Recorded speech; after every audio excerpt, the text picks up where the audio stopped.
ela coloca, Ana Calvo, nesse texto, assim, a importância da gente ter uma objetividade para que no futuro a pessoa que possa pegar a obra ter um histórico de como foi feito, de como foi a técnica, que tipo de material foi utilizado. E é fundamental na restauração esse tipo de elaboração de relatórios, de documentação, justamente para que outras pessoas no futuro tenham acesso, o que hoje em dia não é muito fácil, né? Pelo que a gente percebe aí na nossa lida. Então, ela coloca como essencial a informação histórica, arqueológica e a técnica, e como os métodos usados para identificar como está essa obra e conseguir, né, fazer um bom diagnóstico para poder também fazer uma boa intervenção caso seja necessário. Então, coloca assim como importante, né, a questão da ciência, que somente a partir do final do século XIX, início do século XX, é que foram feitas análises de materiais dessa materialidade que a gente lida de obras, né, tanto de papel como telas, como têxteis, esculturas. E com isso foi criado também os primeiros laboratórios, que foram em museus. E a partir disso, com publicações de documentos e informações nas revistas técnicas, em livros, com base de dados, para que as pessoas possam ter acesso e dar continuidade às pesquisas, o que a gente tem feito hoje também. Centros internacionais também foram criados, como o ICOM, para poder dar consulta a especialistas. Eles mantêm também um farto acervo documental para poder ter acessibilidade, né, e consultar. O exame, no caso, é o primeiro passo que leva à determinação da estrutura original que compõe um objeto. E, com isso, também as possíveis deteriorações, alterações e perdas. Esse informe técnico dessas obras são submetidas a processos de restauração que constitui um documento fundamental, tanto hoje, no presente, como para o futuro, né, conforme eu já havia dito. E para conhecer esse objeto no momento da intervenção, a gente consegue também ter um controle do futuro das condições que a gente quer de conservação e também as possibilidades que a gente possa garantir à obra. Ela coloca assim como importante a documentação fotográfica, tanto para você ter uma história de como foi feito o procedimento, como também para você poder ter dados que te embasem na tua intervenção. Então, ela coloca a importância, né, de você poder fazer. Eu acredito que aqui a maioria já tenha feito a disciplina de fotografia. A questão da iluminação fotográfica.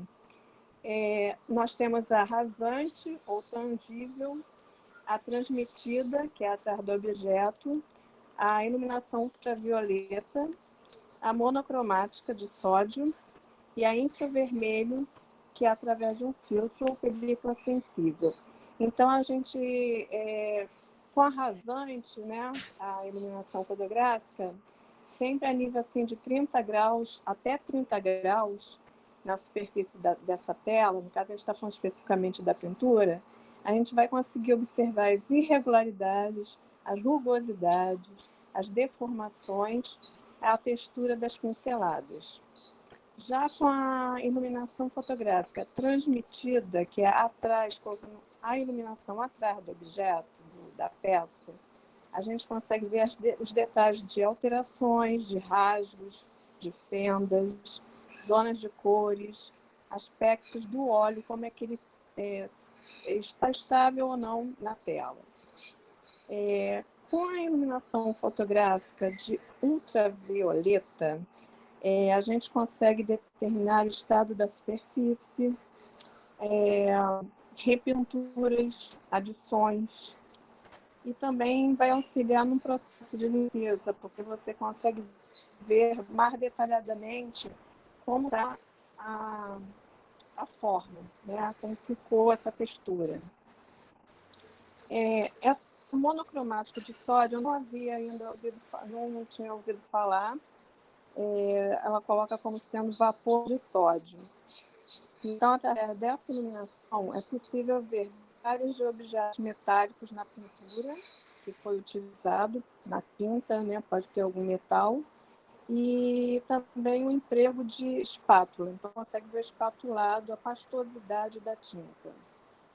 E com a iluminação fotográfica do infravermelho, é possível você ver pigmentos, que tipo de pigmentos foram utilizados nessa pintura, permite observar o desenho, né, subjacente, se teve, né, um rascunho do pintor antes de fazer o quadro, consegue ampliar os repintes, localiza fios metálicos em têxteis e também se tem algum tipo de escrita. Antigamente, às vezes, o próprio pintor fazia algum tipo de registro na tela, né? E isso é possível ver com infravermelho. Bom, gente, eu tô achando que eu estou falando assim direto e eu não sei se vocês têm alguma dúvida. Vocês gostariam de falar alguma coisa, fazer algum comentário? Pode seguir.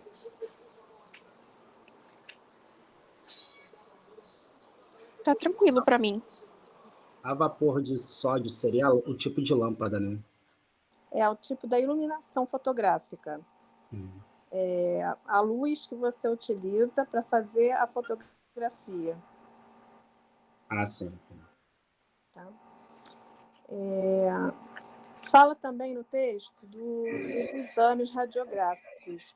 Há exames que ela menciona no texto que eu, sinceramente, nunca tinha ouvido falar. Então, essa parte eu vou deixar com a Vanessa para ela falar um pouquinho. E aí, depois, no final, se for possível, dou mais um retorno para a gente falar mais um pouquinho sobre o texto. Ok? Pode ser, Vanessa? Pode sim. Tá me ouvindo? Eu tô. Ah, tá. Então, Só um minutinho, mas foi muito bom, ô Lúcia. Você falou bem claramente, acho que deu para entender perfeitamente. Eu tentei, porque é um texto em espanhol. Eu não sei falar espanhol, foi assim um pouquinho complicado, mas aí eu fui buscando, né? A gente acaba pesquisando, quando você vai ver, você está lá em outra dimensão já. Achei muito legal, bem produtivo. Tá bom. Vamos lá, Vanessa. A Lúcia falou dessa questão de pesquisar, porque a gente vai vendo esses nomes que a gente nunca imaginou e acaba indo pesquisar. Só que se eu fosse parar para pesquisar exame por exame, explicar exame por exame, ia ficar até o final da aula explicando os exames apresentados no texto, né? Então ele fala aqui sobre as radiografias e suas variáveis, né? A emisioradiografia, estratiradiografia, estereoradiografia, que é um exame de profundidade do objeto, que permite você visualizar o objeto em 3D, né? A xeroradiografia, a autorradiografia, a microfluorescência por dispersão de energias de raio-x, que é FRX, a FRX, né? Ela permite identificar os materiais inorgânicos e não precisa da retirada de material. No texto, ele fala sobre as análises químicas, que foram os primeiros métodos, né, de análise para identificar os materiais de uma obra de arte. Nessas análises químicas, eles falam sobre a análise à gota e a questão do tipo de análise, né? Pode ser ou qualitativa, que examina o tipo de material, pode ser o carboidrato, lipídio, proteína presente na obra, e quantitativa, que é a quantidade de matéria. As primeiras análises foram as análises químicas e depois os métodos os métodos sem a retirada de material, né? Que são os métodos com aparelhos de radiografia, aparelhos a laser e tudo mais. Fala sobre outros métodos de análise, que é a colorimetria, que mede a reflectância de uma superfície colorida. Ela vai determinar a saturação dos pigmentos. E nessa determinação de saturação dos pigmentos, você pode detectar retoques, as adições, as alterações para o processo de limpeza. A termografia, que é pouco utilizado em pintura sobre tela, só que é muito utilizado em pintura mural, porque a termografia ela vai medir os fenômenos térmicos, né, através de um detector de radiação infravermelho, e aí vai apontar as zonas de diferentes temperaturas, né? O método na verdade não é o mais atual, mas é o mais tecnológico hoje em dia, é o método a laser, que antigamente era utilizado apenas para limpeza de superfície. Hoje em dia, não. Hoje em dia é para identificar pigmento, aglutinante, verniz. As técnicas a laser são duas, né, no momento. A LIF, que é a Laser Induced Fluorescence, que identifica pigmento, aglutinante, verniz. A LIBS, que a gente escutou muito falar na aula do Daniel em análise de material. Acho que é análise de material, na análise de composição. A LIBS, que é Laser Induced Breakdown Spectroscopy, que vai identificar os pigmentos. A dendrocronologia, que vai identificar toda a parte de datação, o tempo que esse material foi utilizado, na verdade, a data que essa obra foi utilizada, que foi... Ih, gente, fugiu da memória aqui. Que foi feita, né? Fala sobre os cortes estratigráficos, que são os cortes, e o método de preparo desses cortes, que são em lâminas finas, ou então o preparo através de... Você retira um material, uma camada que dê para você visualizar todas as partes, todas as camadas, né, da pintura, e você coloca no material de resina para poder verificar no microscópio. Os microscópios utilizados são o óptico e o eletrônico. O eletrônico ele tem uma eficácia maior em relação à visualização, porque ele consegue aumentar mais esses cortes, essas imagens, né? E aí, no final, ele vai falar sobre o relatório de estado de conservação. E o livro, ele oferece até mesmo um modelo, né, de um relatório de estado de conservação, que é um documento mais breve, resumindo, do que o laudo técnico, que o laudo técnico ele vai ser realizado no momento da restauração e é um laudo mais completo. Só que o relatório de estado de conservação é um documento que vai ser utilizado para poder acompanhar a obra, caso a obra seja removida para alguma exposição, então, para sair do seu local, para ir para um outro local com fatores climáticos diferentes, né?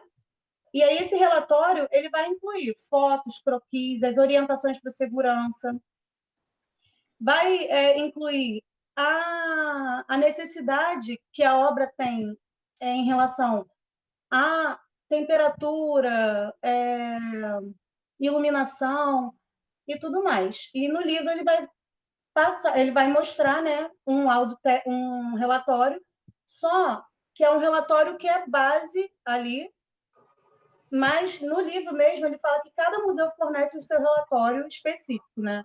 Não é um documento fixo para todas as obras e para todos os museus. E é isso. Tá bom. Muito bom. Assim. E aí, na minha parte, né, a parte que eu li, ele fala sobre as dificuldades dos métodos analíticos hoje em dia, que são o conhecimento, porque a gente precisa de profissionais com conhecimento para saber que tipo de exame fazer, para ter a interpretação dos dados, e a dificuldade financeira também, porque os equipamentos são caros, principalmente os a laser, né? Sim. Eu vou complementar também com relação à necessidade de se colocar nesse relatório sempre os envolvidos, né? Quem foram os envolvidos na equipe interdisciplinar. O que cada um trouxe de informação, porque acaba que a gente não tem assim uma identificação de quem fez, como fez, qual a técnica que utilizou. Então, ela coloca a importância de se identificar esses profissionais. E uma outra questão também é que nós temos diferentes tipos de tecido. Então, na pintura a óleo é importante a gente conhecer a trama desse tecido, né? Se a trama e a urdidura, como é a torção desse fio? É em S, é em Z?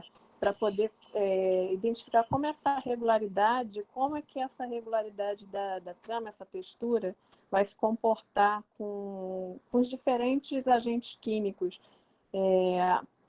O que pode alterar o suporte, o que pode fazer um desprendimento, uma deformação, que tipo de ataque biológico pode acontecer. Então, assim, é um texto, ele é muito completo, ele é muito detalhado. E ele fala sobre a importância nesse relatório de estado de conservação, ele fala apesar de essa interdisciplinaridade, né? Essa necessidade da interdisciplinaridade para poder executar os métodos analíticos, que o relatório de estado de conservação ele é realizado e ele é liberado, se possível, por um conservador restaurador. Porque o conservador restaurador ele vai interpretar os dados ali e ele vai, com esse relatório, ele já vai deixar as especificações dessa obra, que seja escultura, seja pintura, seja qualquer tipo de objeto, mas ele já vai enviar a obra com essas especificações que a Lúcia falou, quais são as necessidades climáticas que essa obra precisa estar, né? Qual é o tipo de qual é o tipo de tecido, qual é o tipo de tinta, qual é o tipo de verniz que está ali. Ou seja, ele vai fazer um diagnóstico da obra e uma proposição de tratamento.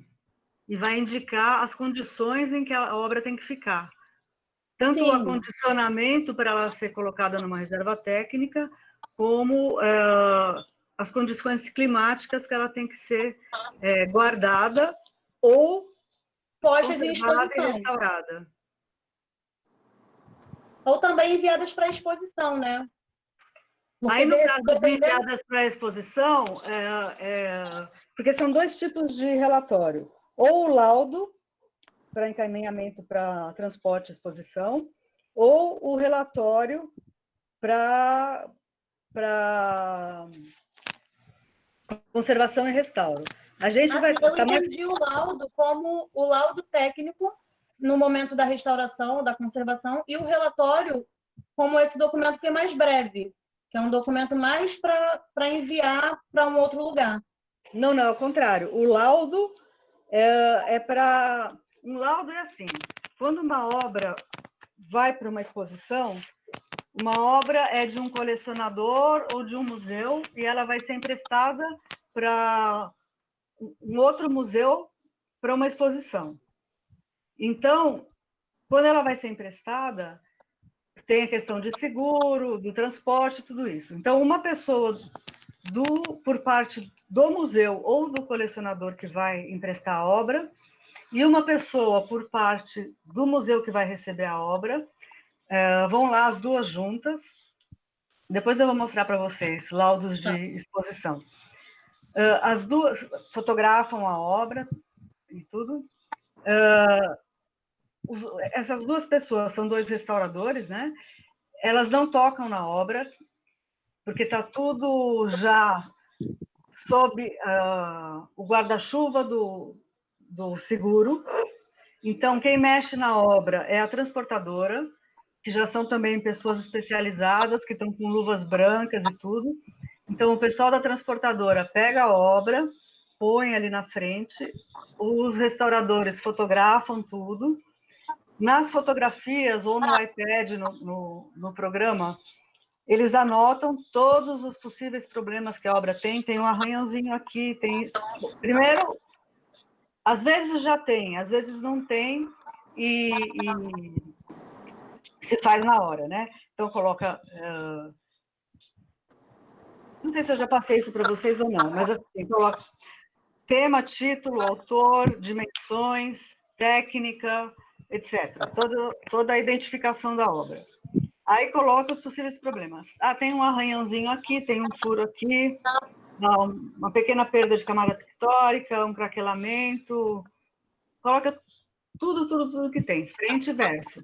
E só mexe na obra ou a pessoa da transportadora. Aí a transportadora embala a obra, põe na caixa, fecha. Os dois responsáveis, tanto por parte de quem está emprestando, como por parte de quem está tomando emprestado, assinam e põem a data. A obra vai para o local da exposição. Chegando lá, só abre a caixa com os dois presentes. Abriu a caixa. O pessoal da transportadora tira, desembala, as duas pessoas olham para ver se não aconteceu nada no transporte. Olha, confere se são só os mesmos problemas que tem, assinam, põe a data, assina. Tá. Aí a obra ficou sob responsabilidade de quem vai fazer a exposição. Ficou exposta lá, sei lá, 30 dias. Aí vai ser devolvida. Novamente, pega a obra, confere tudo. Se tiver algum problema, aciona o seguro. O seguro pagar o dano que foi feito, que teve. Se não, embala de novo, tá?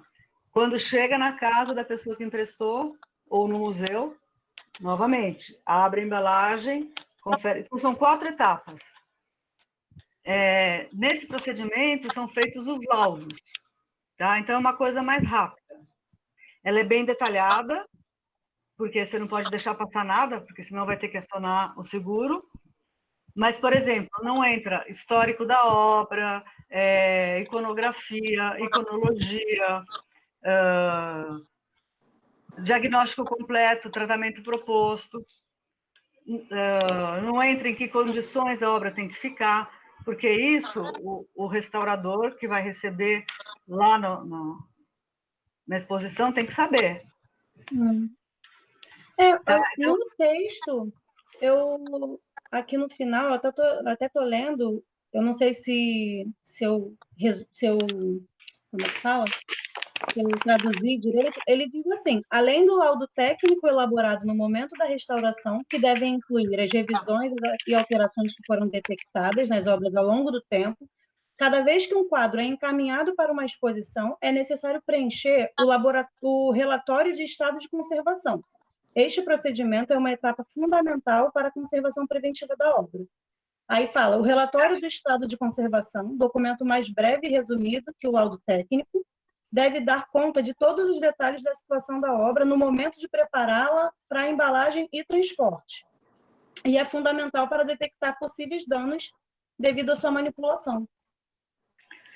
Mas isso vai junto, né? Esse é o documento do museu que vai junto com a obra. Entendi. Entendeu? É o documento que ele tem, geralmente o colecionador particular não tem, mas o museu tem, e vai junto com a obra, ou não. Na maioria das vezes, eu não vejo ir junto com a obra. Entendi. Mas ele deveria ir junto com a obra. Ele não é feito na hora, porque ele é um histórico da obra. Agora, naquele momento que você está fazendo para a obra ser emprestada, não é feito o histórico da obra, tipo assim, uma pesquisa feita por um historiador. Essa obra pertenceu a fulano de tal, foi feita por não sei quem, que é aquela pesquisa que demora 3, 4, 5 meses. Sim. Entendeu? Porque não dá tempo. Até porque, muitas vezes, eles reduzem o tempo de seguro, porque é muito caro, e esses laudos são feitos virando noite. Então, vamos supor, a exposição vai inaugurar daqui a 30 dias, e esses laudos são feitos nos últimos 10 dias. Então, todo mundo corre. Você corre, eles contratam as equipes, e você tem que dar conta de fazer todos os laudos assim, muito rapidamente, porque em vez deles pagarem 30 dias de seguro, que é caríssimo, pagam 10, porque já está correndo o seguro. Entendi. Então, eu acho que eu traduzi errado no resumo, porque... Não, é porque lá é Espanha, aqui é Brasil, pode ser que seja diferente. Sim, porque eu entendi que o laudo técnico é o mais detalhado, que é esse que tem histórico, que é esse que é o mais... que tem a questão da investigação da obra mais detalhada, de mais longo prazo, de mais tempo, né? E o relatório não. O relatório que fosse esse documento mesmo para enviar. Não, tem duas coisas. Uma que países diferentes pode ser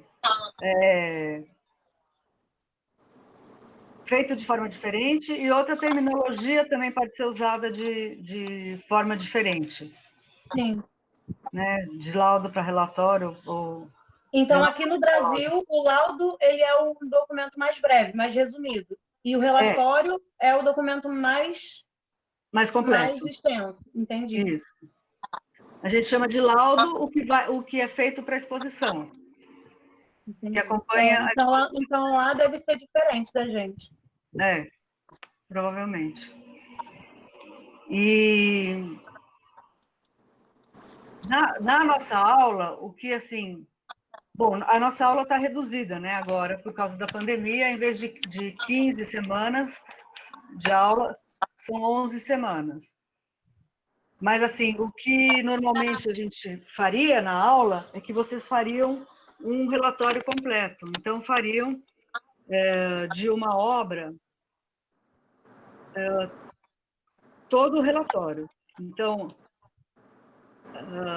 a ficha técnica com a identificação, depois a parte de iconografia, iconologia, a parte histórica, o diagnóstico completo, com os exames, esses exames visuais, com fotografia, diagnóstico e proposição de tratamento. Tá? Vamos fazer o que der para fazer. Tá bom? Das obras que vocês... Ou de alguma obra que eu mande as fotografias, ou de alguma obra que vocês tenham. Sim, e aí no livro ele fala também que em alguns casos o empréstimo de certas obras ele pode ser negado, né, por conta das condições que a obra está. E ele frisa bem a questão das caixas acondicionadoras, porque essas caixas acondicionadoras elas precisam levar sensor de climatização, de vibração, por causa do transporte. E o transporte, os profissionais que vão fazer esse transporte, eles devem estar cientes da fragilidade de cada material. Sim. Isso tudo, por exemplo, aqui no Brasil, é muito recente. Acho que eu diria que de uns 15 anos para cá que esses profissionais começaram a se profissionalizar. Antes disso, não. Aí eu li no texto aparece a palavra correio, o correio então seria o transporte, né? Porque o correio em si, os correios, né, a empresa, ela não deve ter esse tipo de profissional capacitado para esse tipo de transporte, ou tem? Não, que eu saiba, não. Aqui não, com certeza. Márcia, eu achei assim, um pouquinho também fora da nossa realidade. Eu não sei se realmente é colocado em prática no Brasil todo esse procedimento. Você sabe dizer se assim, os museus realmente cumprem com essa rotina que está exposta no texto? Ou isso é específico da região da autora do texto? De empréstimo, você está falando? Essa padronização, essa preocupação, esse Sim. zelo, Sim, esse cuidado. Né? Sim, agora sim. Isso que eu estou dizendo, mas isso é uma coisa assim, de 10, 15 anos para cá. Antes não era assim. Sim. É bem recente mesmo. Tá ótimo, então. Tá? Que mais, gente? Eu acho que é só isso. Pela minha parte, é só isso. E foi essa questão dos tipos de exames, né? Porque os tipos de exames, eles são muito extensos, assim. Então, ele exigiria, além de uma converta, né, que a gente está tendo, a apresentação mesmo visual, porque eu falando emisioradiografia, estereoradiografia, falando todos esses tipos de exame, é muito difícil você visualizar qual equipamento utilizado, o que, sabe? Eu fui procurar, por exemplo, eu fui procurar emisioradiografia no Google. Eu não achei. Mas a tradução também, quando a gente vai botar para o português, não aparece, né? Uhum. É difícil e olha que eu achar o coloquei, vocabulário. Sim, e olha que eu tentei traduzir e mandar para o Google. Cara, quando eu coloquei emisioradiografia no Google, não apareceu nada como resposta. Assim, apareceu umas coisas muito bizarras que eu não ia conseguir ler ali, sabe? Olha só, eu coloquei no grupo uma apresentação que eu fiz para a UFPEL, no começo da pandemia, eles fizeram uma coisa bem bacana, uma sala de conversas chamada Tão Longe, Tão Perto. E convidaram várias pessoas para falar, e eu falei justamente sobre análise científica em obras de arte. Então, eu pedi aqui, acho que você chegou por último, né? Aí eu pedi para vocês assistirem essa apresentação que eu fiz na próxima aula, porque justamente ela complementa a apresentação de vocês dessa aula. Tá? Eu não ouvi, nem sabia dessa apresentação. Até depois, tá lá no grupo? Está no grupo do WhatsApp. Tá, eu vou procurar. Então. É o segundo link, porque no primeiro link também tem, mas ele está dentro do meu canal no YouTube, aí fica mais complicado de achar. No segundo... não, você colocou hoje, né, os links? Coloquei agora há pouco. Sim, tá. Esses links eu vi. Tá. Então entra no segundo que vai direto. Tá. Oi.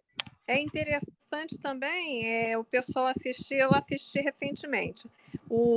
Você colocou também disponível no YouTube do restauro lá do Mosteiro de São Bento, São Paulo. Isso. Também é bem legal, que você mostra como é que foi feito, tem um histórico, levantamento, a técnica, o pessoal da equipe trabalhando. Eu acho que também é uma sugestão legal, né? Porque lá tem, por exemplo, mostra o microscópio eletrônico, mostra o estratigráfico, como está sendo feito. Aí dá para a gente ter uma visualização. Então, no link de cima, que é o canal no YouTube, tem o filme do Mosteiro de São Bento. Tá bom. Tá? E assim, Márcia, o livro ele fala também sobre as análises microscópicas e as microquímicas, que elas vão sendo substituídas, né, cada vez mais pelos métodos instrumentais. E você tem alguma noção de quando a gente vai evoluir a ponto de não precisar mais de uma análise microscópica, de retirar uma amostra, por exemplo, da obra para poder fazer uma análise química nela? Ou é necessária essa retirada? Assim, é muito necessário? Por enquanto, ainda é necessária a retirada para alguns casos, talvez a maioria dos casos. Mas a gente está evoluindo rapidamente para que isso não seja mais necessário. Sim. Porque, vocês estão me vendo? Sim. Sim. Porque você imagina... Você imagina que um quadro... Deixa eu ver se eu tenho uma coisa para mostrar aqui. Espera aí. Ó, você imagina que aqui é um quadro de frente, tá? Aí eu vou virar o quadro de lado e eu tenho várias camadas aqui do quadro. Sim. Eu tenho uma camada de pintura, aí eu tenho base de preparação, assim, eu tenho uma camada de verniz, uma camada de pintura, outra camada de pintura, uma base de preparação, aí supostamente uma tela, isso aqui é um papel, né? Mas vamos supor que fosse uma tela, tá? As técnicas espectroscópicas, Você se enrolou um pouquinho com a palavra, né? Eu fui falar em inglês e... São técnicas espectroscópicas. Essas técnicas usam a energia eletromagnética. O que significa isso?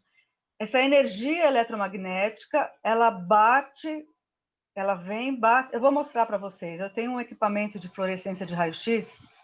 A gente vai fazer um intervalinho e aí eu vou mostrar para vocês daqui a pouquinho como funciona. A energia eletromagnética, ela vem, ela bate na matéria, só que ela penetra na matéria e ela volta e ela lê essa energia que está voltando e aí ela consegue identificar os pigmentos. Só que ela não fica na superfície, ela penetra tudo e volta. Então ela vai ler o que está nessa camada, nessa e nessa. E aí fica uma misturada danada, porque ela vai ler tudo. Por isso que se eu quiser saber o que tem em cada camada, eu tiro um pedacinho minúsculo, tamanho da cabeça de um alfinete, monto um corte estratigráfico, e aí eu vou olhar assim. Ai, meu Deus. Isso aqui fica aparecendo aqui. E aí eu vou olhar assim. Então eu venho e olho cada uma. Eu bato o raio da energia eletromagnética aqui e vejo essa camada. Bato aqui, vejo essa, bato aqui, vejo essa. E assim por diante. Entendeu? Então, até o momento, eu não consigo... Tem na Itália cientistas que estão tentando fazer isso, só que, assim, ainda é uma viagem, digamos, porque eles fazem isso e fazem cálculos malucos, que eles vão até a Lua, porque daí eles ficam fazendo matematicamente a diferença pela densidade da matéria, enfim, da volta desse raio, sabe, para medir cada camada que eles estão e tal, mas isso é mais para o delírio deles do que para a realidade, porque realmente não dá para saber cada uma, ainda não dá para saber cada uma qual é. Mas estamos evoluindo para isso, para conseguir... Talvez por um microscópio eletrônico, não sei. Não, o microscópio eletrônico dá. O microscópio eletrônico dá. Então, justamente eu fui uma das primeiras pessoas a fazer isso aqui no Brasil. Aquilo que aparece, o que a Lúcia falou no filme do Mosteiro. Mas tirando a amostra. Tira a amostra, monta a amostra assim. No microscópio eletrônico tem acoplado um EDS, que é um Energy Dispersion Spectrometer, que é um espectrômetro por dispersão de energia. E aí, ele é microscópico, mas ele vai em cada camadinha. E aí você vê em cada camada que elementos que tem. Entendi. Tá? Aí dá para fazer. Mas você tem que tirar a amostra. Tá. E nas cromatografias, que são as técnicas de separação, né, de gases e as líquidas de alta pressão, elas também são feitas em microscópio eletrônico. Não. Elas são feitas no cromatógrafo. É um outro aparelho. Tem o cromatógrafo gasoso e o líquido. É um outro aparelho. Aí você retira uma amostra e coloca no cromatógrafo. Isso. Tá bom. Aí tem, assim, por exemplo, tem os que não são destrutivos. Tem o Raman, que você pode ver a superfície para um verniz. Tem o fluorescência de raio-x, que eu vou mostrar para vocês daqui a pouco.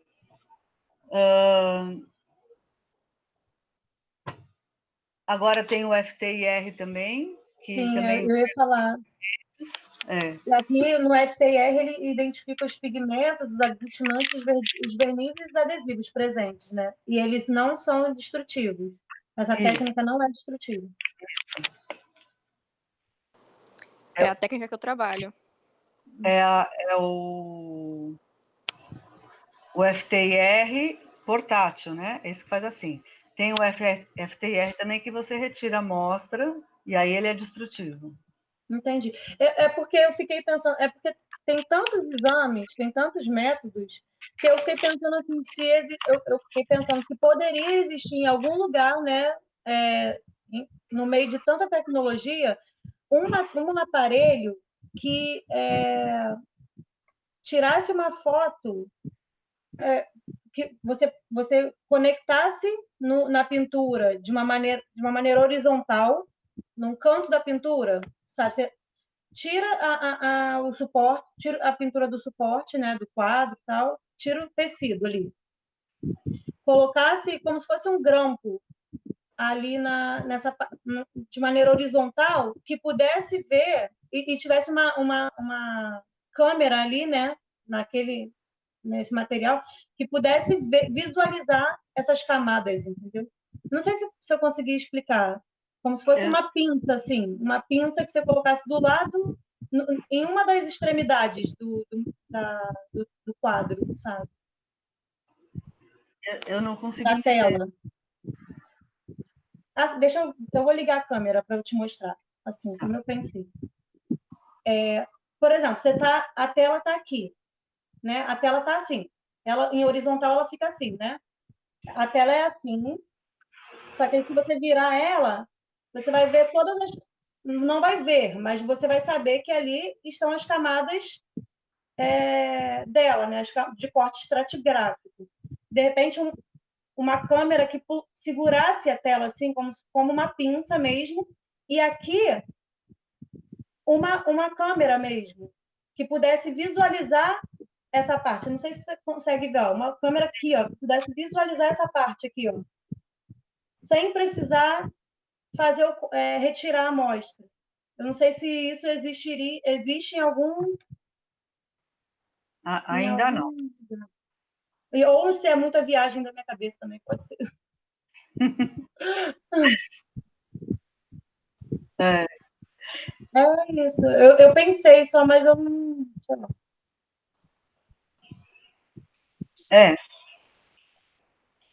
Mas tem muita coisa sendo desenvolvida muito rápido, isso que é bacana. Sim. Márcia, assim, no novo laboratório de pintura que está sendo desenvolvido no momento, quais são, assim, se vai ter algum e se qual vai ser o método de análise que vocês vão ter lá? Não tem, não foi contemplado nenhum novo método de análise. O único novo método de análise que nós ganhamos foi um projeto que eu fiz com o Daniel e o Edson Mota, que nós ganhamos um aparelho de FTIR, que está no laboratório do Daniel. É o que eu uso. Então, esse aparelho é meu, do Daniel e do Edson Mota.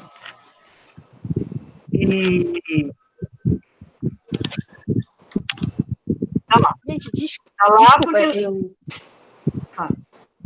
eu não sei se eu sou a única ou tem mais alguém, mas, tipo, eu tô muito perdida nesses exames e as siglas. Eu também, Priscila, fiquei muito perdida. Quando vocês falam, explicam, entendo o que é, mas depois passa para um próximo exame, eu já fiquei perdida nas siglas, já tô meio tudo confuso, tudo misturado na minha cabeça já. Por isso que eu acho importante essa questão de imagens, né? Você mostrar, porque esses exames ficam muito abstratos na nossa cabeça, assim. A gente vai falando colorimetria, dendrocronologia, sabe, cromatografia, vai falando, mas é muita coisa, assim, para associar. Por exemplo, vocês não tiveram... Eu não sei que aula que vocês têm aí que ensina isso, se é aula de química, ou é aula de análises químicas, ou é aula de ciência aplicada à conservação. Eu acho que foi análise da composição que a gente teve, análise com Daniel. Não sei se alguém... acho que Vanessa. Vanessa, eu acho que eu fiz essa aula com você, mas você lembra que o Daniel usava uma sala lá do 7º andar, emprestada, que não tinha nem condição de comportar os alunos? Sim, lembro. E eu lembro que ele falava muito no FTIR, né? E no LID. Mas ficava sempre nessa questão teórica, a gente não tem a prática. Sim, Fica muito na questão assim, da teoria, né? Mas é sim. que para ter a prática desses A gente equipamentos, não teve aula de laboratório. não, É mas, gente, porque esse tipo de manipulação disso é uma coisa muito específica. Mas nós estamos estudando conservação e restauração, né? Então, assim, específica para quem? A gente está estudando conservação e restauração. A gente Então, tem que mas saber. quem manipula o equipamento em si, normalmente são ou técnicos ou formados na coisa, porque não é uma manipulação fácil. não é Ou fácil. treinamentos específicos, mas normalmente não é uma coisa dada em aula. Mas assim, Mas que a gente pelo menos visse, né? O que é. Não, porque E, assim, é quando uma tive aquisição aula, tão recente, o FTR é uma aquisição tão recente, que eu mesmo só usei o nosso uma vez. Ele não estava aqui enquanto vocês estavam tendo aula, entende? Ele chegou, deu a pandemia. Sim. mas assim, eu tive aula de química, porque assim, eu entrei em 2015.2, então quando eu tive aula de química ainda era só o Daniel, aí depois entrou a Milena, e assim, era 2 químicas que tinham obrigatórias. Não era essa Sim. química toda que tem agora. E assim, eu peguei essas matérias práticas primeiro, teóricas primeiro, então agora que eu tô pegando a prática, parece que tem ainda mais exames. Tem exames que vocês falam que eu sei, porque o professor deu aula e tal, mas assim, que para mim ainda é uma coisa abstrata. Aí quando começa a falar dele mais profundamente, dele aplicado na prática, na teoria, a teoria na prática e tal, eu fico perdida. Porque tem exame que vocês citaram que eu não vi em aula. Não, mas deixa eu falar uma coisa, gente. Ver esses exames realmente é muito difícil, porque são equipamentos caríssimos que não tem em todo lugar, tem no Instituto de Química, e vocês têm que saber para que serve e que resultados eles vão dar para vocês. Então, assim, se eu preciso saber alguma coisa, que aparelho que eu posso usar, eu vou precisar tirar a amostra, como que eu vou fazer? Eu acho que eu falo tudo isso nessa apresentação que eu fiz. Mas dificilmente vocês vão mexer num equipamento desse, porque a pessoa que tem o equipamento não vai deixar você nem chegar perto, porque o equipamento custa milhões, entendeu? Então tem lá o técnico que mexe no equipamento e você dá a amostra para ele, se for o caso, ou se for um equipamento portátil, ele vai lá, perto da sua obra, faz o exame que tiver que fazer, mas normalmente as pessoas não veem o equipamento e não mexem no equipamento. Mas mesmo assim, Márcia, eu acho que seria muito importante a gente pelo menos fazer uma parceria com o laboratório de química ou o laboratório de física, porque para a gente pelo menos visitar, não precisa tocar no equipamento, mas só de você visualizar, você já tem mais ou menos, sabe, quando você fala dendrocronologia, fala cromatografia, você tem mais ou menos uma noção de como aquilo ali é feito. Assim como, por exemplo, a gente entra no curso de conservação e restauração, a gente aprende a desenhar. Para quê? Para a gente poder ter uma noção de como aquilo dali foi feito, entendeu? Você não precisa ser uma desenhista ali, sabe? Mas você tem que aprender o mínimo dali para você ter uma noção visual, né? E não uma coisa tão abstrata. Não, e a outra coisa que eu tenho falado há anos, que você também tem que conseguir conversar com o cientista, senão você não sabe nem pedir o seu exame. Então, você tem que ter essa linguagem em comum e tudo isso. E a outra coisa, você tem que ver o exame para poder saber interpretar. Isso você tem que saber.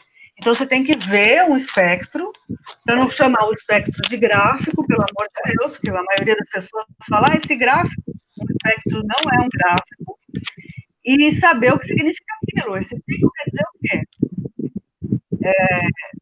É um pico de uma carboxila, de uma carbonila? O que é uma carboxila? O que é uma carbonila? O que significa isso para mim na minha obra? Sim, eu me lembro que quando a gente entrou, provavelmente quando a Priscila falou que a gente teve só aquelas 2 químicas, ela vai concordar. A gente entrou e já foi para o método, foi para a aula hardcore de química, sabe? Da questão de infravermelho, ultravioleta, não sei o quê. Tudo bem, é importante, mas assim, a gente foi já para o método hardcore para depois a gente ir para uma química mais tranquila. Sabe? A gente, por exemplo... Isso é difícil, sabe? Porque eu eu era professora de Química aplicada ao restauro. Então, no Instituto Paulista de Restauro, há 40 anos atrás, eu era professora de Química. Na PUC, eu era professora de Ciências da Conservação. Então, eu sempre fui a professora de Química aplicada ao restauro. Agora, na UFRJ, que eu sou professora de restauro.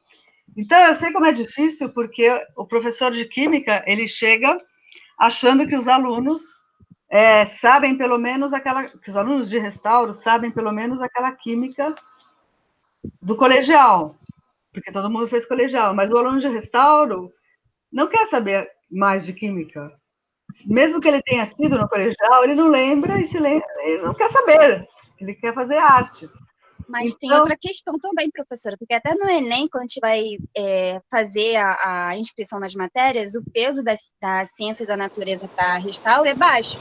Exatamente. Infelizmente, porque isso foi tentado, a gente tentou mudar isso recentemente, a gente pediu o pessoal do CACORI, pediu para isso ser mudado, a gente conversou com professores, pediu para isso ser mudado e não foi mudado, continua com a mesma nota, aí todo mundo entra achando que não vai importar, sendo que importa muito. Exatamente.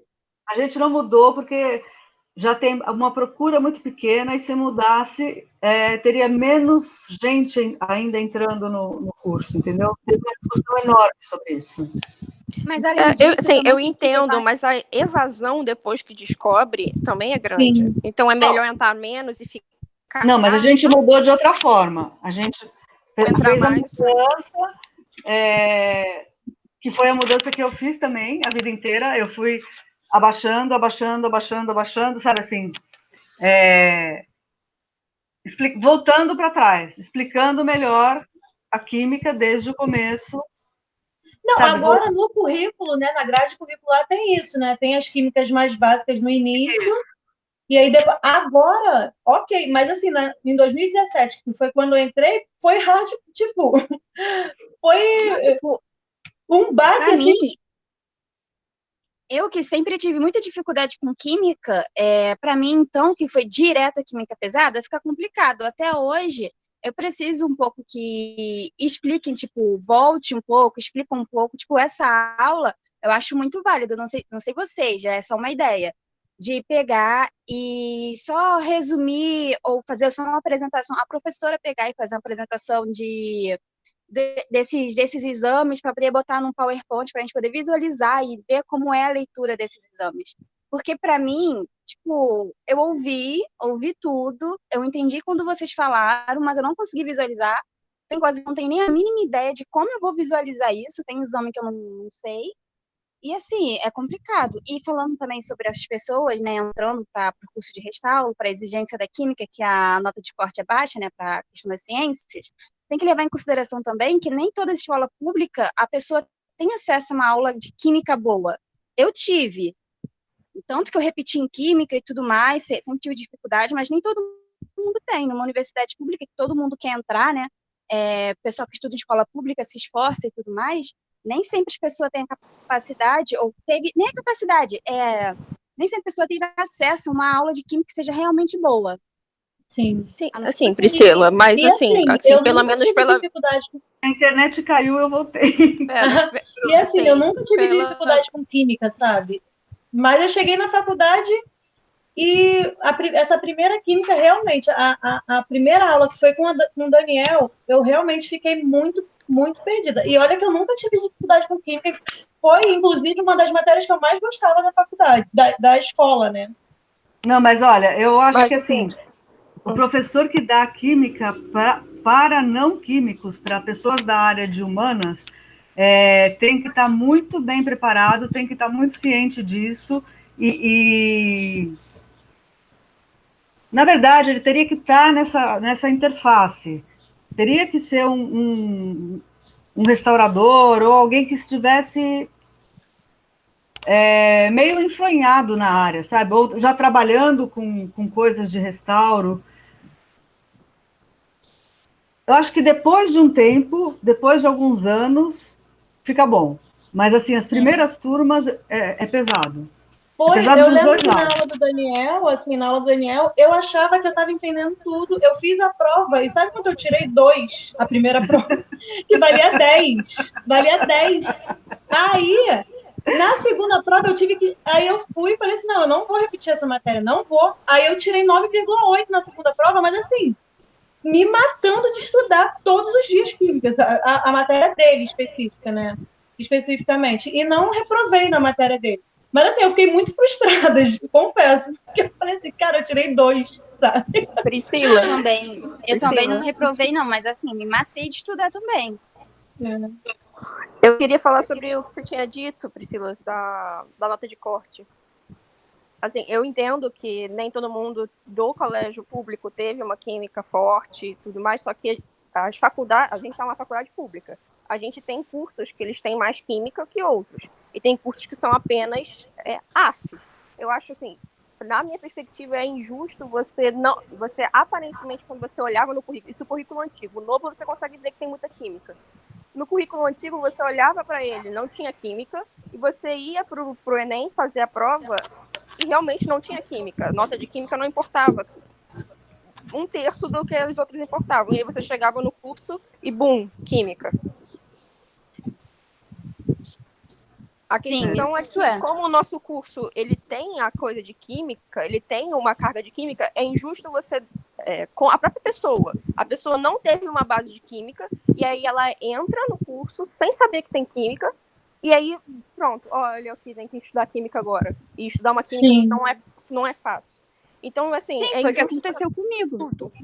Eu acho que tinha que ser feito de uma forma diferente. Hoje em dia é melhor, porque hoje em dia, pelo menos, você olha pro currículo e tá lá, 6 químicas. Aí a pessoa fala, opa, talvez não seja meu lugar. É verdade. Sim, foi o que aconteceu comigo. Eu não repeti na faculdade, porque como na época da escola eu já tinha repetido em química e eu tinha um professor que era bem rigoroso, eu fiquei assustada quando eu vi aquela química, uma química já extremamente difícil na minha frente, falando de vários exames, que eu fiquei tipo, oi, não sei nem falar o nome. O Raman, espectroscopia Raman. E quando ele falou disso a primeira vez, eu quase tive um infarto na aula. Eu fiquei, meu Deus, me matei de estudar, passei raspando, muita mas coisa passei. é o susto que dá. Assim, eu não tenho muito o que falar, porque eu vim de um colégio de química. Eu estudei o ensino médio inteiro, eu vi mais de 10 químicas diferentes. Eu cheguei e foi tudo muito fácil.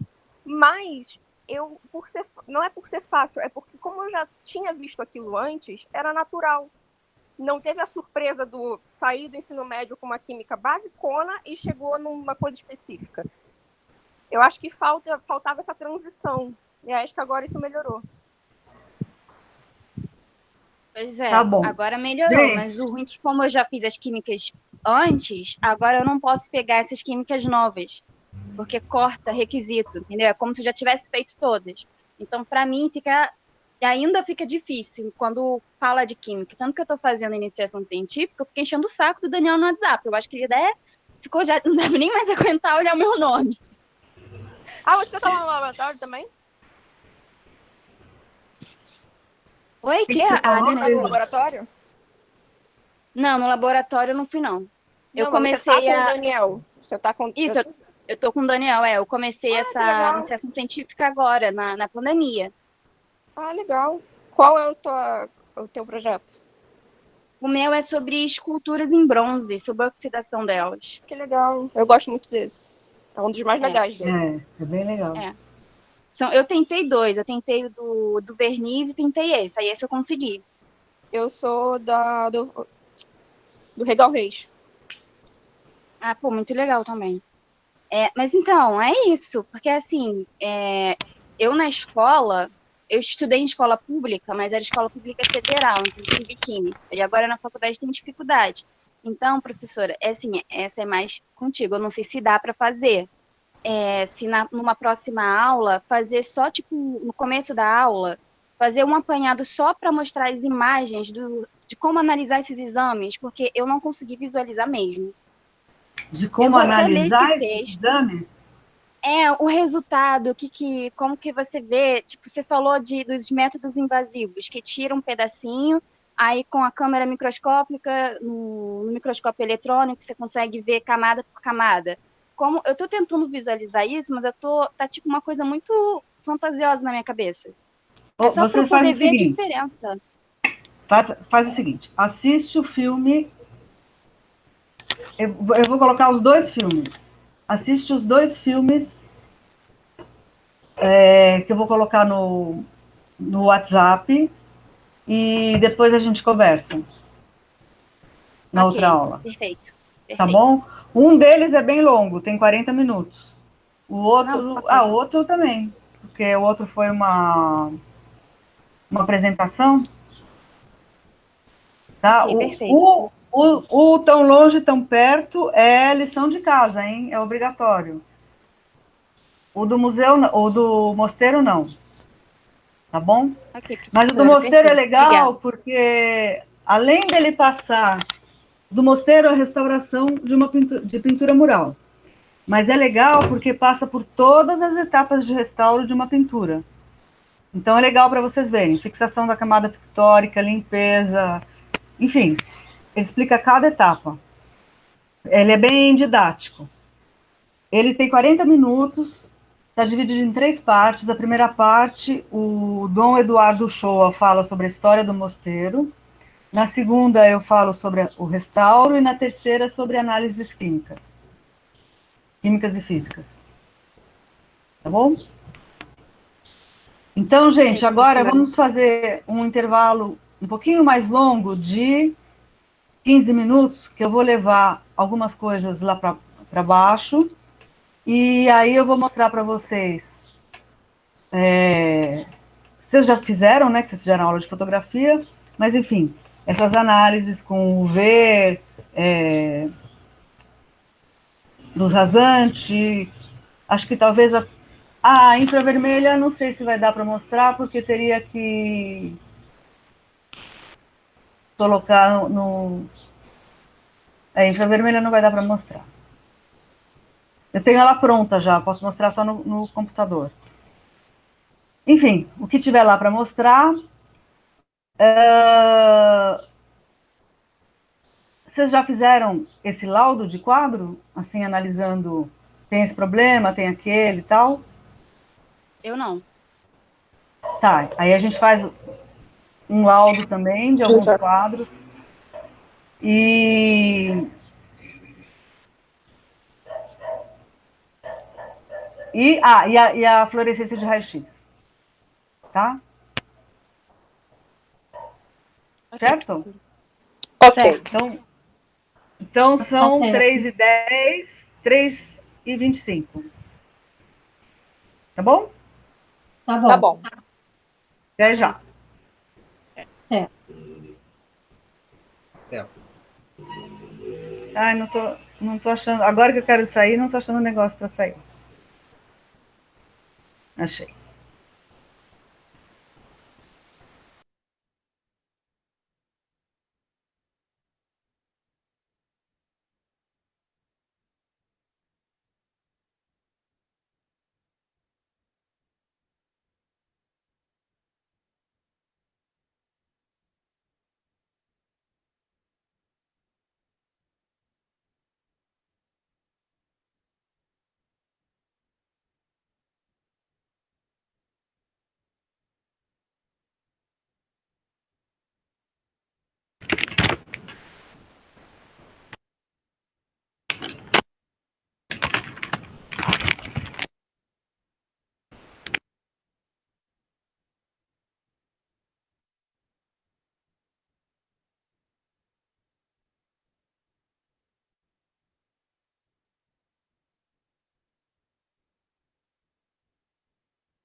Ai, tomara que chova aqui, que tá um inferno.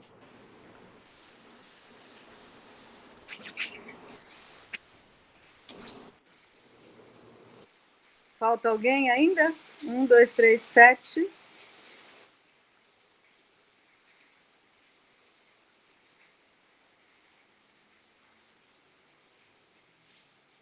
Anderson, Anne, Gabriele, João Batista, Caroline.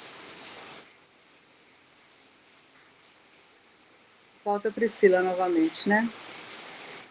2, 4, 6, 8.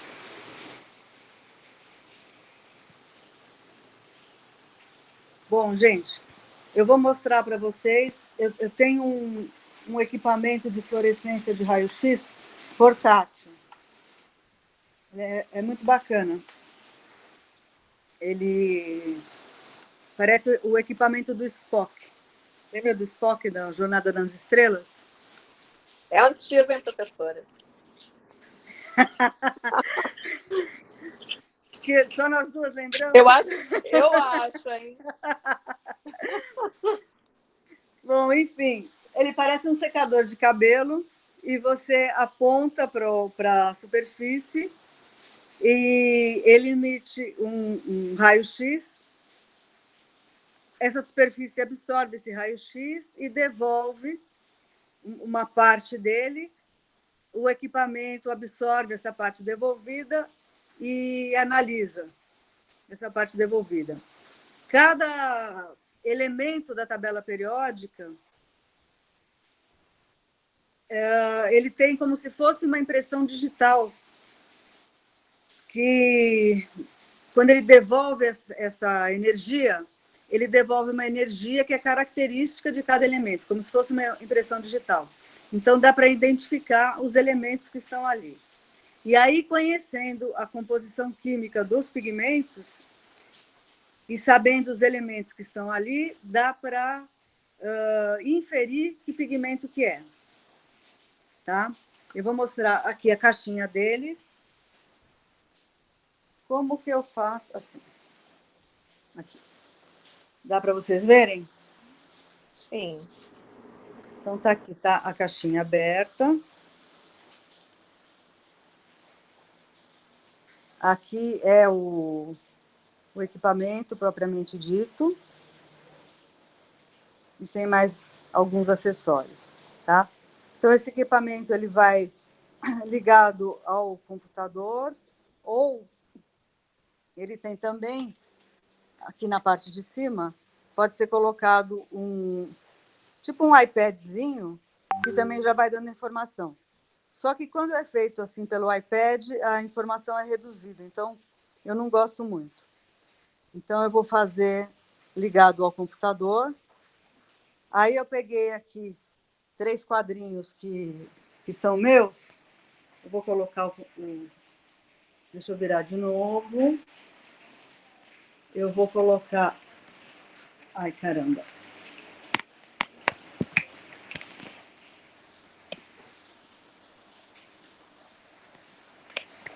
Bom,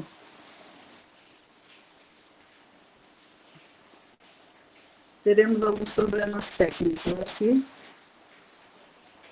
Dá para ver?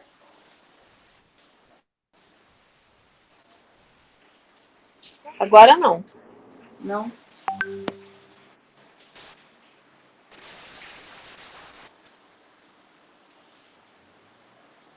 E agora? Mensagens, compartilhar telas, anunciar configurações. Não dá para ver ainda? Tô te vendo. Tá vendo? Tá. Estão vendo o cavalete? Sim. Sim. Tá. Então, só um minutinho.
Então, eu peguei esses quadrinhos que são meus.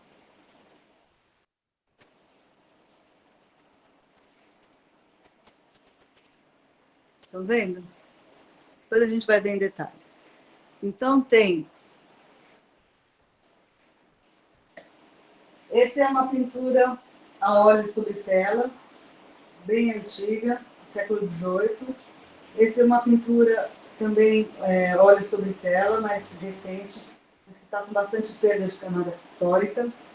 Ali embaixo é uma pintura a óleo sobre metal, século XIX. E aqui uma pintura do Chico da Silva, que é têmpera sobre tela. Tá? Não sei se vai dar tempo de fazer tudo, mas só para vocês verem pinturas, técnicas diferentes. Pinturas com materiais diferentes sobre suportes diferentes. E aí vamos ver sobre a luz visível, luz rasante, transversa e ultravioleta, e também com a fluorescência de raio-x. O que der para fazer, tá bom?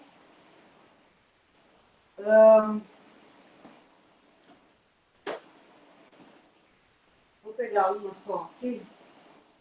Deixa eu tirar essas daqui.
Não está aprendendo direito.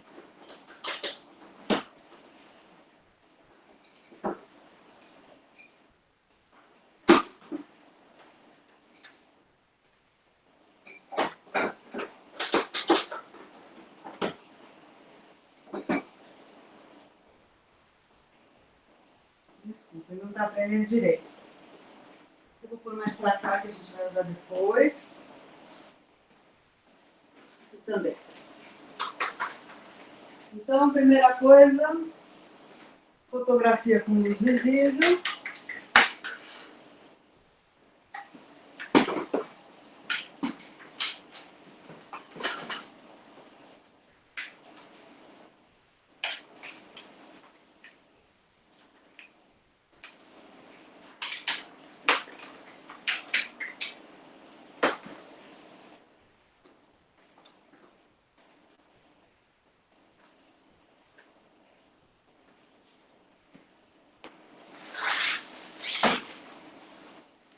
Vocês estão vendo? Tá, né?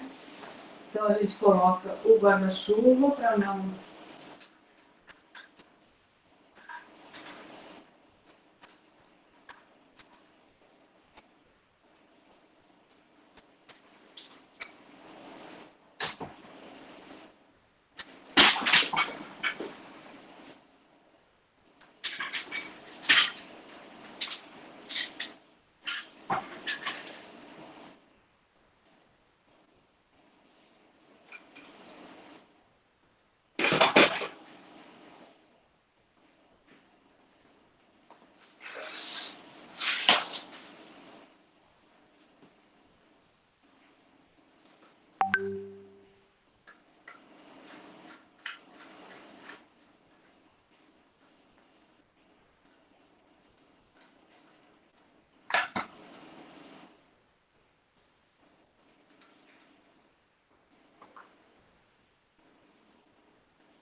Então, fotografia com luz visível, tem um guarda-chuva de cada lado, que é um difusor para não... Se tiver algum brilho na foto,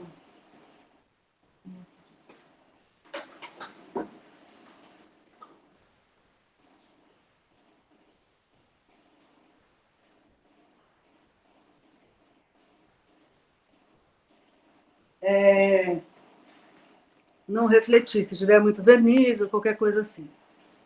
Tá bom?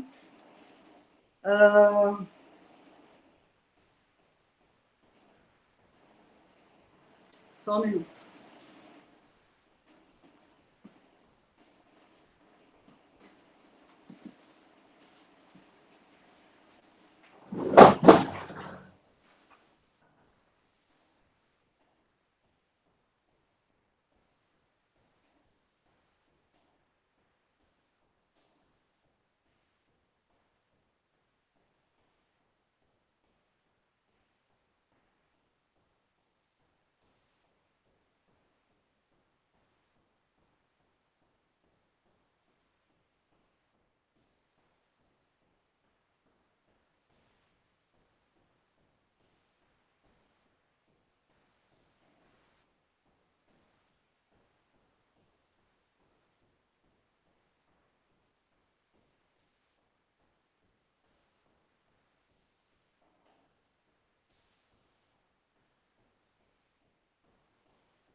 Letícia, você tá com o iPad?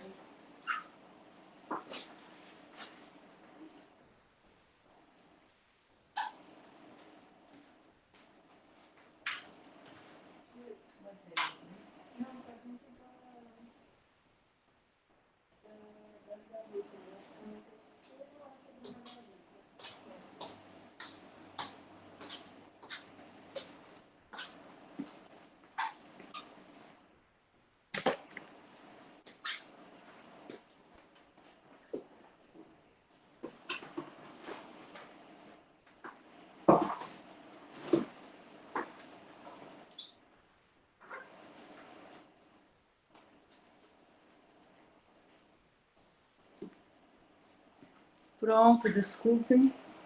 Vou fotografar com o iPad.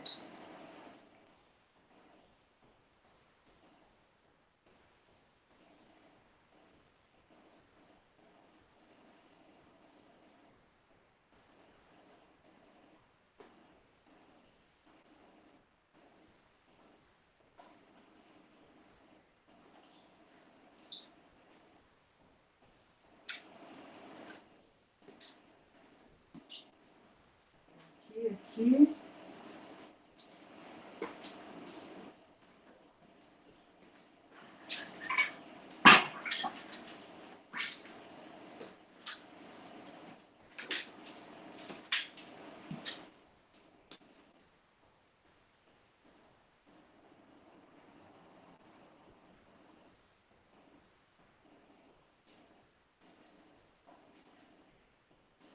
Então, já vou tirar foto dele todo e dos detalhes, tá?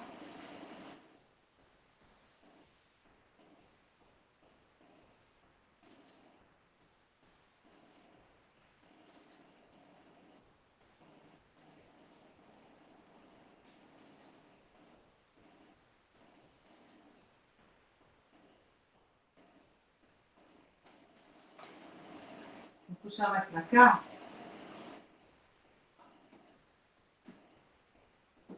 Aí.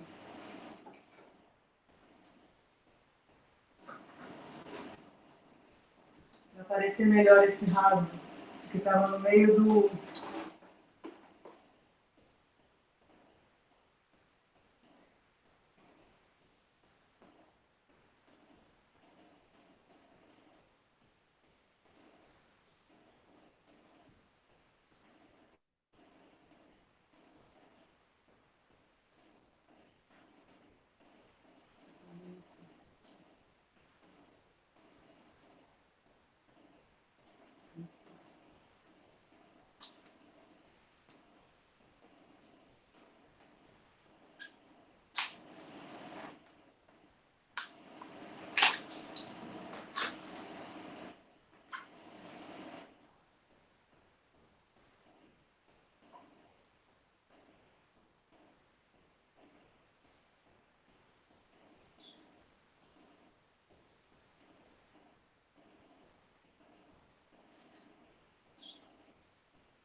Acho que vocês vão ter bastante coisa para se divertir aqui.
Preciso de mais um minutinho, gente.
Pronto. Então, fizemos a foto com luz visível.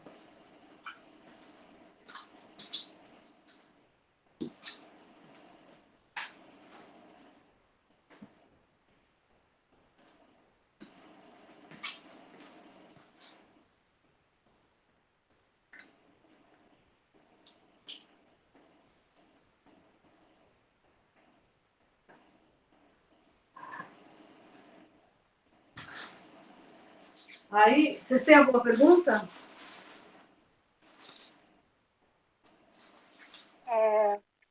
Deixa eu te perguntar. Então, eu tô com um quadrinho que eu tinha aqui em casa. Então, a gente não vai precisar usar os que a gente tem em casa. A gente vai usar esse daí. Vamos usar todos esse daqui, que acho que fica mais fácil. Eu mando a foto para vocês E vocês vão fazer o diagnóstico, o laudo e o diagnóstico, né? Tanto o laudo como se fosse para exposição, como o diagnóstico, como se vocês fossem restaurar ou fossem de museu, dos problemas que ele tem, que a obra tem. Então, vocês vão falar, apresenta o risco em tal lugar, perda de camada pictórica, repintura, todos os probleminhas que a obra apresenta. Vão falar também do tema da obra. Vão falar... Esse vai ser o trabalho até o final do semestre, tá? Vão falar também da iconografia. E vão falar qual seria a proposição de tratamento dentro do que vocês vão aprender nesse semestre. Aí você vai escrever isso pra gente ou a gente anota? Não, eu vou mandar para vocês. Tá bom. Tá? Agora a gente vai fazer uma foto com uma luz rasante.